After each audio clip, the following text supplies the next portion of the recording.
కొన్ని హేబేలును గురించిన విషయాన్ని చూద్దాం. చూడండి 4వ అధ్యాయం, ఆదికాండము 4వ అధ్యాయం 4వ అధ్యాయం మొదటి నుంచి కూడా దేవుని వాక్యాన్ని మనం చూద్దాం.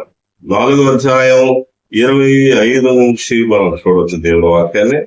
అందరూ కూడా దేవుని వాక్యాన్ని చూడండి.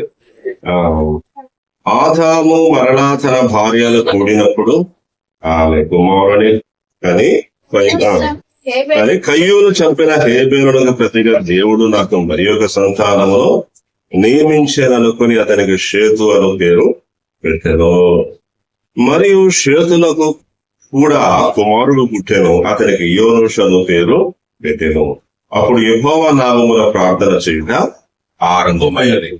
ప్రభువా, మీకు వందనాలు, స్తోత్రాలకు తగిన ఆస్తుతి చెల్లిస్తూ ఉన్నాను. ఈ ప్రశస్తమైన ఆరాధన దినములను నడిపించి మిమ్మల్ని స్తుతించి ఆరాధన చేతిలో బలపరుచుకున్నదనకై స్తోత్రం. ఆశతో మీ సన్నిధికి చేరి వచ్చిన ఈ పిల్లలందరి మీద మీ అపారమైన కృపా కనికరములో నిలుచునుగా ప్రార్థన విజ్ఞాపనల మూలముగా మీ పిల్లలను నడిపించుతున్న దేవుడు, మీ పిల్లలకు సమాంతరంగా నీవు నడుస్తున్న దేవుడు, మా హృదయాలలో ఉన్నటువంటి కలపుడు ఆలోచనలను చూచుచున్నది, మా యొక్క భావోద్రేకములన్నింటినీ ఎరిగి ఉన్న దేవుడు, మేము పడుతున్నటువంటి బాధ, కష్టాలు, ఇబ్బందులు, సంతోషకరమైన అనుభవాలు ఏవైనా మా యొక్క సమస్తమైన అనుభవాలను చూచుతున్న దేవుడు. మరి ఇదిగో నాయన, మా అనుభవాలన్నింటినీ నాయన నీవు తలంచుతున్న దేవుడు. మా జీవితాల్లో మీకు తెలియనిదంటూ ఏది కూడా లేదు. మిమ్మల్ని స్తుతిస్తూ ఆరాధిస్తూ మీ బిడ్డల మీద అపారమైన కృపా కనికరాలను రాజేయాలని ప్రార్థిస్తూ యేసుక్రీస్తు వారి పరిశుద్ధ నామంలో ప్రార్థిస్తున్నాను తండ్రి. ఆమేన్. దేవునికి స్తోత్రం. హల్లెలూయా. దేవుని పిల్లలారా, ఈరోజు ఒక వాక్య భాగాన్ని మనం చదివాం. అది 25-26 ఆదికాండం 4వ అధ్యాయం 25-26. హేబేలునకు ప్రతిగా మరి యొక్క సంతానాన్ని దేవుడు ఆదాము హవ్వలకు దేవుడు అనుగ్రహించాడంట. మరి హేబేలును కయ్యూను చంపేశాడు. ఇది మనం చూసాం. మొదట హేబేలు కయ్యూను ఇద్దరు కూడా దేవునికి అర్పణలను తీసుకొని వచ్చారు.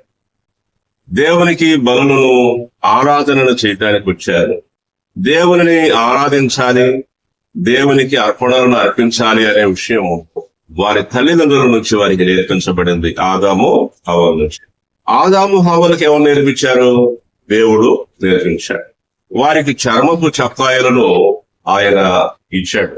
ఆ జంతువు యొక్క చర్మపు చొక్కాలను తీసి ఆ బలియాగము, ఆ తర్వాత బలి పశువు యొక్క చర్మాన్ని ఒక వస్త్రముగా తయారు చేసి దేవుడే వారికి ధరింప చేసిన విధం.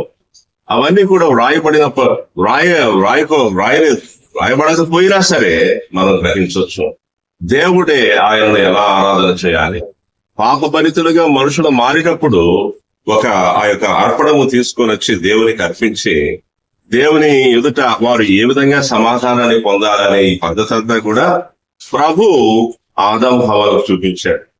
ఆదాము హవ్వల ద్వారా పిల్లలతో నేర్పించబడింది. ఆ రీతిగానే మన పిల్లలకి మనం భక్తి మార్గాలను అదొక పరంపరగా ఒకరి తర్వాత ఒకరికి, పిల్లల తర్వాత పిల్లల తరతరాల దేవుని అందుల భక్తి, దేవుని అందలి మన అనుభవాలు, దేవునికి సంబంధించిన విధానాలు, ఆయనకు సంబంధించిన సత్యాలను పిల్లలతో తెలియపరుస్తూ మనం రావాలి. దేవునికి స్తోత్రం. దేవుని గ్రంథంలో దేవుడు ఆ విధానాన్ని మనం చూపిస్తున్నాడు. అబ్రహాము కూడా తన పిల్లలకు, వారి పిల్లలకు ఆయన యొక్క భక్తి, దేవుడు ఆయనతో చేసిన నిబంధనలు, ఆయనకి దేవుడిచ్చిన ప్రత్యేకతను అబ్రహాము ఉన్నత కాలం పిల్లలకు తెలియపరుస్తూ వచ్చాడు. అబ్రహాము ఒడిలో తన యొక్క మనవ సంతానం ఉంచబడింది. యాకోబు ఏశావులకి ఆ యొక్క దేవుని మార్గాన్ని అబ్రహాం బోధించాడు.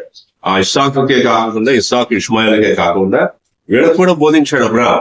కనుక వాళ్ళంతా తరతరాలు ఇప్పటికీ భక్తి జనముగా ఇజ్రాయేల్ ఉందంటే ఆ భక్తి పితరుల నుంచి తరతరాలు వారికి మరి అందించబడుతూ వచ్చింది. దేవునికి స్తోత్రం. మరి ఇదిగోండి, ఇక్కడ ఈ ఆదాము హవలు అనే ఆ కయ్యూను హేబేలు బలిని తీసుకొని వచ్చారు. ఆ బలును అర్పించారు, దేవునికి అర్పణలను అర్పించారు. ఆరాధన దినం మనకి, దేవుని ఆరాధించే ఈ రోజు. అయితే ఈ వాళ్ళు అర్పించిన అర్పణలో మరి ఒక అర్పణ దేవుడు అంగీకరించాడు, ఒక అర్పణ దేవుడు అంగీకరించలేదు. హేబేలు అర్పణను అతనిని దేవుడు లక్ష్య పెట్టాడు, కయ్యూనును అతని అర్పణను యెహోవా లక్ష్య పెట్టలేదు. అది ఉంది వాక్యంలో. అంటే అంగీకరించాడు, లక్ష్య పెట్టాడంటే అది స్వీకరించబడింది.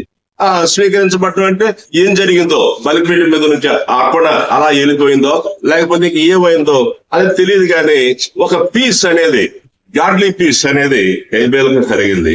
ఆ దైవికమైన సమాధానం, ఆ యొక్క సమాధానం కయ్యూనికి కలగలేదు. క్లియర్ గా తెలిసిపోయింది.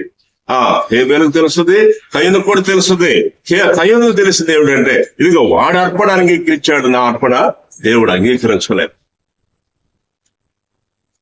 మరి ఎందుకంటే హేబేలు అర్పణ దేవుడు అంగీకరించాడు, హేబేలును అతని అర్పణను దేవుడు లక్ష్య పెట్టాను, కయ్యూనును అతని అర్పణను యెహోవా లక్ష్య పెట్టాడు. అక్కడ ఉన్నది ఆ ఇద్దరే, ఇంకా వేరే 10 మంది అక్కడ లేరు.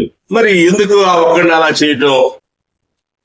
దేవుడు చేయటం కాదు, కయ్యూను పరిస్థితులు అందుకు కారణముగా ఉన్నవి. మొదటి యోహాను పత్రికలో ఎదుగుండి మరి కయ్యూను గురించి ఉంది, ఆయన యొక్క సహవాసం, ఆయన యొక్క అనుభవాల గురించి కూడా ఉంది. ఏంటి కయ్యూను హేబేలు యొక్క అర్పణను దేవుడు ఎందుకు అంగీకరించాడు? ఆ విధంగా మనం చూసినట్లయితే హేబేలు మొదటి నుంచి కూడా దేవుని సంబంధి, దేవునితో సహవాసం చేసేటటువంటి వాడు. అతను ఒక గొప్ప ప్రార్థన పరుడు, అన్ని అతనికి దేవుని మూలంగా కలిగినాయి అనేటటువంటి అవగాహన ఉంది. ఆయన కృప వలననే నేను ఉన్నాను, ఇదిగో నా జీవితంలో నేను ఎలా ఉండాలన్నా ఏం చేయాలన్నా ఆయన కృపే నాకు అవసరం అనేటటువంటి అవగాహనతో దేవుని కొరకు ఎప్పుడు ఎదురు చూస్తూ ఉండేటటువంటి మనస్తత్వం అతనిది. హేబేలు మనసు అతని మీద అతని ఆలోచన కాదు, దేవుని మీద. దేవుడు రా మనకి మొదట, అరే దేవుని సన్నిధిరా, దేవుని సన్నిధి ఉంటేనే మనకి ఏదైనా, దేవుని పట్టుకుంటే చాలు. మనకు మూలం దేవుడు ఆయన సన్నిధిని ప్రార్థించుట మనం నెమ్మదిగా ఉండటానికి కారణం అనేటటువంటి విషయాన్ని హేబేలు గ్రహించి దానికి అప్పగించుకున్నాడు. ఎప్పుడు అందే ఉండేవాడు. స్తోత్రం. హేబేలు కంటే మొరపెట్టే రక్తం అంట. అతని రక్తం భూమి మీద పడినప్పటికీ నా రక్తం నుంచి ఏమొస్తుంది చెప్పండి? మొర, ప్రార్థన, ప్రార్థించే అనుభవం అతని రక్తమందు ఉంది. రక్తములో బొట్టులో ప్రార్థించే ఆత్మ, ప్రార్థనాత్మ, దేవునికి విలపించే అనుభవం. దేవునికి స్తోత్రం. హల్లెలూయా. దేవునికి మొరపెట్టే అనుభవం, దేవునిని ఆశించే అనుభవం, దేవునిని తలంచే అనుభవం అతని రక్తంలో బొట్టున ఉన్నది. స్తోత్రం.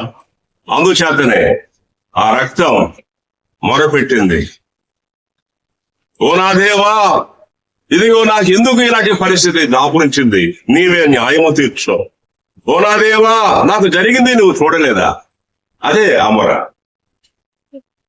హేబేలు కంటే ఎక్కువగా మొరపెట్టే రక్తం యేసు రక్తం. హేబేలు రక్తంతో పోల్చబడింది యేసు రక్తం. హల్లెలూయా. సరే, అక్కడికి మనం వెళ్ళొచ్చు. కనుక హేబేలు యొక్క అనుభవం ఏమిటంటే ప్రార్థించే అనుభవం, దైవ సన్నిధానములో అధికముగా ఉండే అనుభవం, దైవత్వం కలిగి ఒక దైవికమైన వ్యక్తిగా జీవించే అనుభవం హేబేలుది. మరి అలాంటి హేబేలుని చంపాడు కయ్యూను. చంపినప్పుడు మరి అక్కడ గొప్ప శోకం కలిగింది, చాలా చాలా వేదన కలిగింది. ఎవరికి? కయ్యూను, ఆదాము హవలు. ఎవరికి కలిగింది చెప్పండి? ఆదాము హవలకి కలిగింది. కయ్యూనుకి కలగలేదా? స్తోత్రం. కయ్యూనుకి కలగలేదా? ఎందుకు కలగదు? సొంత సోదరుడు కాదా? స్వయాన పుట్టినవాడు కాదా? హేబేలు కయ్యూను సోదరులు కాదా? సోదరులే. దుఃఖం కలిగింది. కానీ ఆ దుఃఖం ఎవరు అంగీకరిస్తారు? ఆ దుఃఖం ఎలా లెక్కకు వస్తుంది? ఆ దుఃఖం ఎందుకు రాని దుఃఖం కలుగుద్ది. ఎందుకంటే పలకరించే సహోదరుడు ఆ మరుక్షణం నుంచి ఉండడు కదా, ఒక చచ్చిన శవముగా మారిపోయాడు కదా. అరే తమ్ముడు లెగరా లెగరా లెగరా అంటున్నా, లేవట్లేదు కదా. అది ఎక్కడికి తీసుకెళ్తుంది? అతని దుఃఖానికే. కానీ ఆ దుఃఖం లక్ష్య పెట్టబడదు. ఆ దుఃఖాన్ని ఎవరు అర్థం చేసుకుంటారు? కయ్యూరు దుఃఖాన్ని. కయ్యూరు కూడా దుఃఖం కలుగుతుంది. అలా ఉంచుదాం, దాన్ని మనం చూద్దాం. దేవుని పిల్లలారా, మరి అక్కడ ఉంది మన చదివిన అక్షరం 25, 26 హేబేలుకు ప్రతిగా మరి ఒక కుమారుడిని నాకు దేవుడు ఇచ్చాడంట. అతని పేరు ఏం పేరు చెప్పండిరా? షేతు. హేబేలుకు ప్రతిగా అనుగ్రహించబడినటువంటి కుమారుని పేరు షేతు. ఆ మాట ఆ యొక్క మరి ఉపయోగించిన విధము మనం జ్ఞాపకం చేసుకోవాలి. హేబేలుకు ప్రతిగా and she bore a son and named him Seth. For God has appointed another seed for me instead of Abel. హేబేలుకు ప్రతిగా దేవుడు నాకు మరి యొక్క సంతానాన్ని నియమించాడు. అపాయింటెడ్. ఇదిగో ఈ షేతు పరలోక రాజ్యానికి వెళ్ళాడు అనుకోండి. వెళ్ళినప్పుడు ఎక్కడుంటో తెలిసిన హేబేలు వెనకుంటాడు. ఎందుకని చెప్పండి? హేబేలుకు ప్రతిగా హేబేలు చనిపోయాడు. కానీ హేబేలుకు బదులుగా అతని స్థానమందుండి కొనసాగిన ఒక లైన్ షేతు సంతతి హేబేలుకు చెందింది. దేవునికి స్తోత్రం. హేబేలుకు ప్రతిగా హేబేలు లాంటి శ్రేష్ఠుడైనటువంటి ఆ బిడ్డ కోల్పోయేటప్పటికల్లా ఆదాము హవ్వలు కలిగిన దుఃఖం ఇంత అంతా కాదు, గొప్ప శోకం, గొప్ప విలాపం. విలువైన కుమారుడు, మంచి కుమారుడు, అయ్యో కుమారుడిని కోల్పోయానే, కుమారుడు లేడేంటి, కుమారుడు కోల్పోయానే అనేటటువంటి బాధ. ఎలాంటి బాధ అది? ఎలాంటి శోకం అది? ఎలాంటి దుఃఖం? దేవుని పిల్లలారా, ఆదాము హవ్వలకు కలిగిన దుఃఖాన్ని దేవుడు చూశాడు.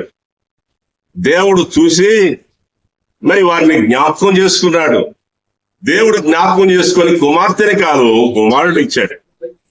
ఎందుకు ఇచ్చాడు ఆ కుమారుడిని? హేబేలు విషయమై ఆదరణ కలగటానికి.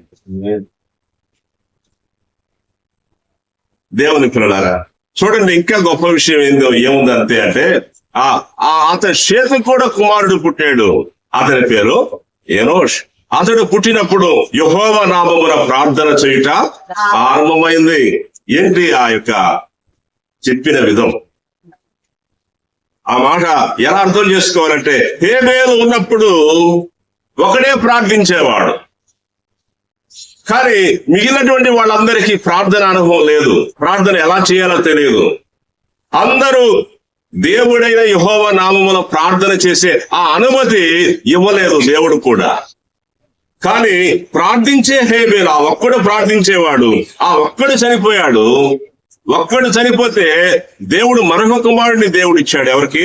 హేబేలుకు ప్రతిగా ఇవ్వబడిన కుమారుడు షేతు. ఆ కుమారుడు పుట్టినప్పుడు ఆ కుమారుడికి ఒక కుమారుడు పుట్టాడు. అతని పేరు ఎనోష్. అతడు పుట్టినప్పుడంట యెహోవా నామమున ప్రార్థన చేయుట ఆరంభమైంది. అంటే ఒకటి కాదు, అందరికీ ప్రార్థన. స్తోత్రం, హల్లెలూయా. ప్రార్థన అందరూ చేసే అనుభవం. ఎనోషు ద్వారా అందరికీ పాకిపోయింది ప్రార్థన. అందరికీ ప్రార్థన. హేబేలుకు ఒకటికే కాదు ప్రార్థన.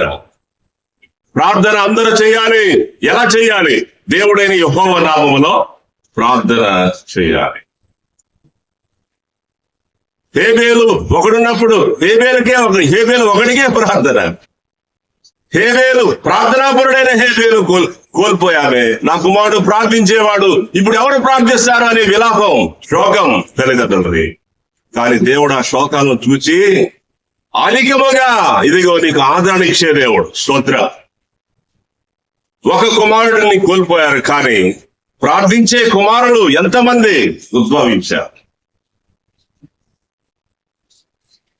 దేవుడు అలా చేస్తాడు. మన విలాపాలను, మన దుఃఖాలను దేవుడు చూస్తూ అధికముగా మనకు ఆదరణ ఇస్తాడు ఆయన.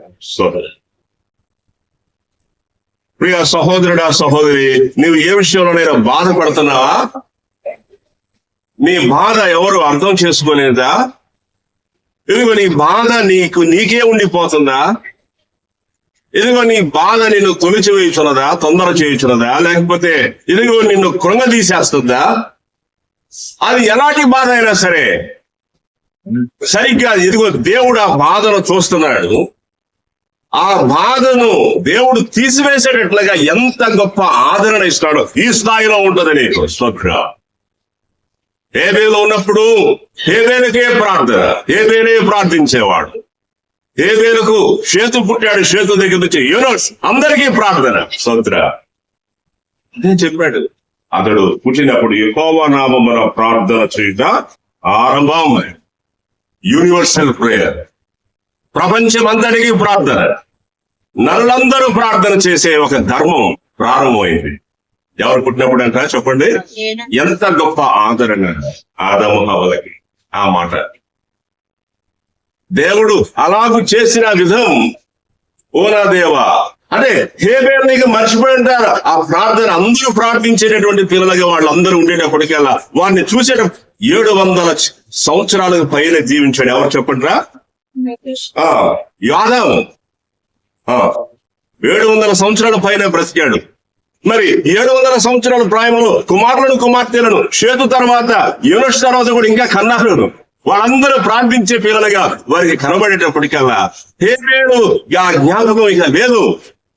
ఎందుకు వస్తుంది? స్తోత్ర. దేవుడు అలా చేస్తాడు. మన దుఃఖాలను, మన శోకాలను ఆయన తీసేస్తాడు. ఆయనకు చేతనవును. దుఃఖపడుతున్న నీవు ఓదార్చబడతావు. స్తోత్ర. హల్లెలూయా. మీరు శ్రమలో ఎలాగో పాలివారు, ఆదరణలో కూడా అలాగే పాలివారు. ప్రస్తుతం అందున్న మీరు మీ అనుభవం దుఃఖం గుండా వెళుతున్న అనుభవం కావచ్చు. ఆదరణ ముందున్నది, 2 అంతల ఆదరణ, 100 అంతల ఆదరణ. దేవునికి స్తోత్ర. అవ్వా, నీ కొరకు మా ఇంట్లో మా సమస్తాన్ని విడిచిపెట్టి వచ్చాను. మరి మాకేంటయ్యా ప్రయోజనం అన్నప్పుడు నా నిమిత్తం ఇందైనా దేన్నైనా విడిచిపెడితే 100 అంతలు 100 రెట్లు అధికంగా మీరు పొందుతారు. అది ప్రభు వాగ్దానం. ఈ భూమి మీదే దేవునికి స్తోత్రం. కనుక దేవుని పిల్లలారా, మనము దేవుడు ఏంటి ఇక్కడ మనం గ్రహించాల్సిందే. దేవుడు నిన్ను చూచుతున్నాడు. నీవు నడుస్తే నీ ప్రక్కన నీ దేవుడు నడుస్తున్నాడు. నీకు లోపల, నీకు బయట నిన్ను ఆవరించి ఉన్న దేవుడు. మన దుఃఖాలు ఆయనకు తెలుసు. ఐగుప్తులు ఇశ్రాయేలు యొక్క దుఃఖం ఆయన చూశాడు. నా ప్రజల దుఃఖాన్ని నేను ఎరుగును, వారి ప్రార్థనలను నేను విన్నాను. ఒక నియమితమైన సమయం ఉంది, ఆ సమయం వచ్చేసింది. వచ్చిన వెంటనే దేవుడు ఆగడు, తన కార్యాన్ని త్వరపెట్టి జరిగిస్తాడు. దేవునికి స్తోత్రం. హల్లెలూయా. దేవుని పిల్లలారా, ప్రార్థన చేయాలి. అందుకే నేను చేయాలి చెప్పండి, మనకి దుఃఖాలు ఉన్నప్పటికీ, వేదనభరితమైన అనుభవాలు ఉన్నప్పటికీ, ఇదిగో నీకు శోకము ఉన్నప్పటికీ, నీకు ఎన్నో విషయాలలో బాధించే విషయాలు పిల్లల రూపంలో, ఇంకా రకరకాల పరిస్థితుల రూపంలో ఉండొచ్చు, ఉండలేవు. కానీ ప్రార్థన చేయి,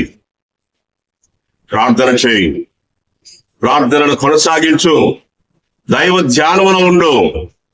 దేవుడు అన్నిటినీ పరిష్కారాన్ని తీసుకొస్తాడు. గొప్ప మేఘాన్ని తీసుకొస్తాడు. దేవుడు గొప్ప వెలుగును ప్రకాశింపజేస్తాడు నీ మీద, నీ పరిస్థితులన్నిటి మీద. దేవుని పిల్లలారా, మరొక 2 తలాంతులు నేను జ్ఞాపకం చేసి ముగిస్తాను. మరి ఏమైంది అక్కడ? కయ్యూను హేబేలును చంపాడు. ఎందుకు చంపాడు?